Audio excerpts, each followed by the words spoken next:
What's happening, guys? Oxford King here. In this Elden Ring Shadow of the Erdtree video, I'll be walking you through how to build this overpowered Frost Bleed build using dual Scavengers Curve Swords. If you enjoyed this video, please hit the like button and subscribe for more videos just like these. Let's get started. The first thing I want to go over is where to get this weapon. You'll need to go back to the base game of Elden Ring and travel either to the Primeval Sorcerer Azure Site of Grace or the Mount Gelmir Campsite Site of Grace. In this video, I will start at the Mount Gelmir Campsite Site of Grace. From here, you will mount up and head northwest. Follow this path, passing up all of these enemies. You'll know you're on the right path when you see the big guy with the golden helmet.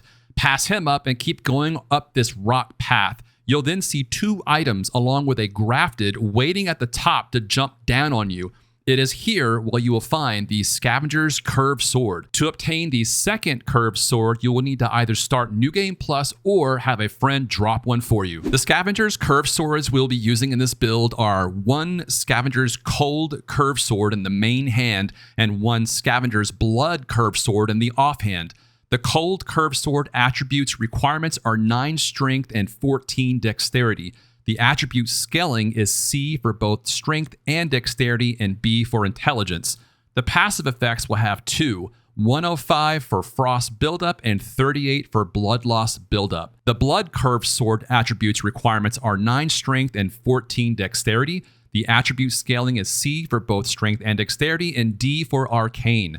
The passive effects will have just one, which is 115 blood loss buildup. For the Ash of War, we'll be using 2 of them, one for each weapon. For the Cold Curved Sword, I have Chilling Mist equipped, which significantly boosts frost buildup. And for the Blood Curved Sword, I have Seppuku's equipped, which will significantly boost blood loss buildup. I will go over the order of which I cast spells and apply each Ash of War later in this video. For the armor, I'm using the White Mask for the added bleed proc damage increase, the Raptor's Black Feathers for the increased damage with jumping attacks. For the remaining 2 pieces, I went with the Gauntlets of Solitude and Greaves of Solitude, keeping the poise above 51. You could also use the Rakshasa set. You'll see in the footage at the very start of this video that I did use the Rakshasa set, so that's also an option for you. For talismans, I'm using the Dragon Crest Great Shield Talisman for extra defense, the Rotten Wing Sword Insignia, which greatly raises attack power with successive attacks, the Lord of Blood's Exaltation, which raises attack power with blood loss in the vicinity, and the Two-Headed Turtle Talisman, as these 2 weapons will drain your stamina quickly. You can swap out the Turtle Talisman with the Claw Talisman for added jump attack damage. The seal I'm using is the Dragon Communion Seal with the following incantations: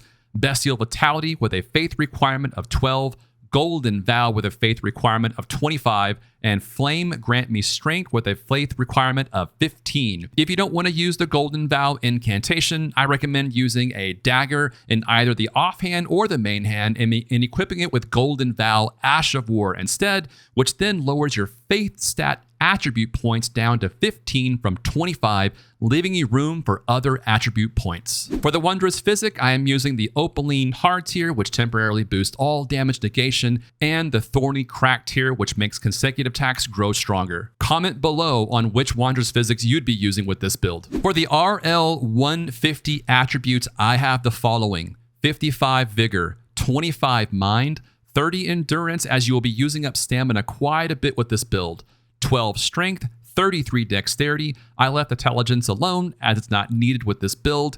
Faith at 25, which will get you Flame Grants Me Strength, Bestial Vitality, and Golden Vow, and Arcane at 40. If you don't want Golden Vow and would rather use the Golden Vow Ash of War instead, you can lower the faith down to 15 and reallocate the extra 10 points into Dexterity, Strength, or Arcane. For the RL 200 attributes, I have the following: 55 Vigor, 25 Mind, 40 Endurance for the stamina drain these weapons will cause, 15 Strength, 50 Dexterity. I left Intelligence alone as it's not needed. Faith at 25, which will get you Flame Grant Me Strength, Bestial Vitality, and Golden Vow, and 60 Arcane. Like I mentioned before, if you don't want Golden Vow and would rather use Golden Vow Ash of War instead, you can lower the faith down to 15 and reallocate the extra 10 points into Dexterity, Strength, or Arcane. Here is the order in which I cast spells and apply each of the Ash of War on each weapon. The first spell I cast is Bestial Vitality, and then I go into Flame Grant Me Strength, following up with Golden Vow. After that, I will drink my Wondrous Physick and then hold the offhand weapon with 2 hands, applying seppuku. I will then go back to dual wielding, entering the fight, where I then apply Chilling Mist in the battle on the boss.